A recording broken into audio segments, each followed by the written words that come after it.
Walking into the space for the first time, it was love at first sight. To see this historic tin roof and the exposed brick from the original building, it was like what I had been imagining in my brain come to life in 3 dimensions.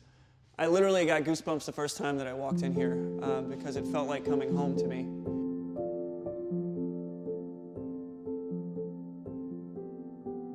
I could see what I had been envisioning in my mind as the Southern Belle, as the cocktail bar.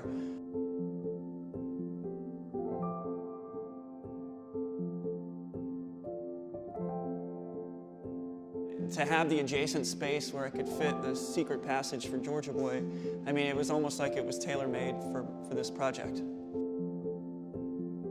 I was thinking about James and the Giant Peach a lot, and the story behind James. He was wanting to leave a town where he felt suppressed and he felt caged in on, and he wanted to take this peach pit and fly it across the ocean to New York. For years, that actually mirrored the way I felt about my city. It was only recently that I realized that I could be a part of change here and make an impact with my own peach pit by opening Georgia Boy here in Atlanta.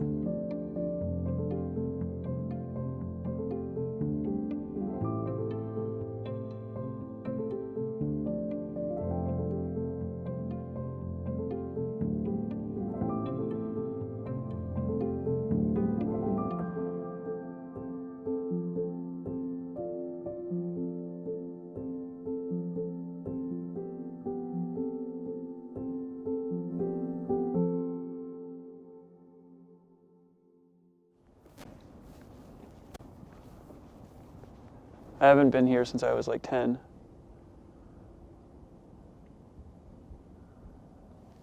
As a little kid, it was, you're discovering everything for the first time, so there was a lot of sense of play, but there's a lot of bad stuff too.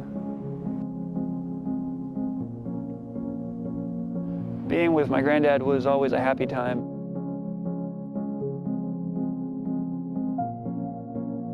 He was like a superhero to me, so it was an escape from any of the daily pressures or negative things that I had at home. He always loved a good meal, and it was always a very happy time to be at the dinner table. A lot of laughs and good memories were made around that gathering place. I think I'm expressing the love that I felt with my grandfather through every meal that I share with other people. It's a really special feeling.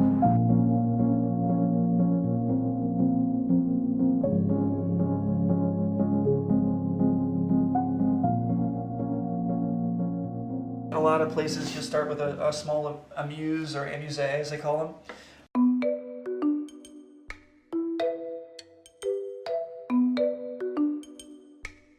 This, we're doing more than just exciting the palate. We're also getting an emotional reaction from that little surprise. Kind of get them out of their sense of comfort. Absolutely, so sweet potato satsuma course, small bite. Yeah, it'll be like one bite that it's gonna kind of explode in your mouth. I wanted to feature Georgia and Southern ingredients that you may not think of. Mandarin oranges, obviously coming from Florida. And then in Japanese cuisine, they pair citrus with sweet potato quite often. So I wanted to take this in a direction that speaks of a little bit of a Japanese influence. Right. So we've got some local sweet potatoes that I've already roasted off and cooled down, and these are tender. We're gonna peel those and get those in with the juice. And then a little bit of Serrano chili to add just a little layer of flavor and some spice to kind of wake up your palate, because it's going to be one of the first things that these folks eat. It's going to be a really great texture. And I've got these molds. I think they're for like cocktails at your house, but right. They make spherical ice molds, little plastic molds. So we'll fill that up because we want little spheres. The idea is for the finished product to look like a little tiny mandarin orange. Sure. And then these go in the freezer. All right, so these are set now. Let's check it out. You see we have these nice spheres. They froze up nicely. I've got some unsweetened cocoa butter here. As the cocoa butter hits the frozen sphere, it creates that candy shell around the outside. I say candy, but it's not sweet. It's actually savory. And while this is still setting, I'm going to dip it in just a little bit of Pop Rocks.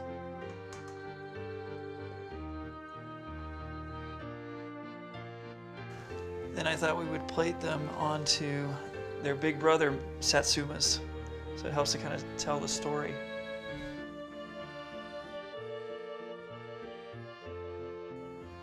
Just like that. Try one out.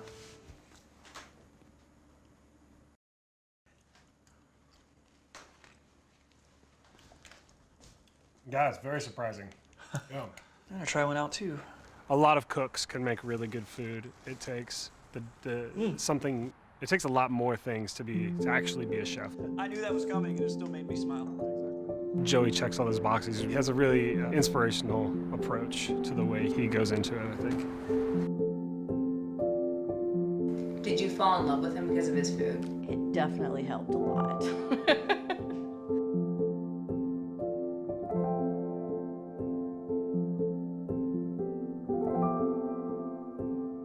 Well, I wanted to spring a surprise on you, Okay. so I'm going to try out a new dish that I was thinking about for Southern Belle. Awesome. So it's going to be playful, and it's inspired by your favorite ice cream, the creamsicle. Yes. And it features Decimal Place Farms goat cheese, which is where we went on our, second date? Second third or date? third, yeah. Yeah, and I talked you into milking a baby goat. I guess it wasn't a baby goat. I didn't milk a baby goat, but That's there not were good. baby goats there. There were baby goats. Yeah. They were extra cute, along with the elementary class that I paid to come show up. Random elementary school kids, yeah. All I know thus far is it's like a creamsicle. It is, so it's savory. So we're taking the goat cheese and infuse it beforehand with a little bit of satsuma zest and hide a little satsuma gummy inside. And we're gonna fry it. It wouldn't be a creamsicle without a popsicle stick. So we're gonna just stick that in. There we go. That's adorable. And then to give it an orange touch, Very cool. And you had it on like picnic table cloth? yeah, I thought this little picnic table cloth would kind of, evoke the memory of being a kid and having a picnic. Here you go. Okay. Just kidding. That's not very nice. Oh, it's hot. It's really good. Here, let me try it now. We didn't know each other all that long before we decided to get engaged and get married. It just felt comfortable and we just clicked. And so I hope that it's going to be the same sort of thing, that Georgia Boy and Southern Belle, it's just natural. It just fits there. It fits in Atlanta and it fits with Joey.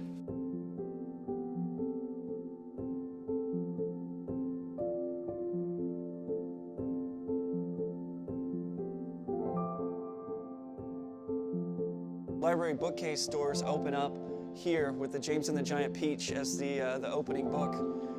As you walk through the bookcase, you'll literally walk into the kitchen for Georgia Boy.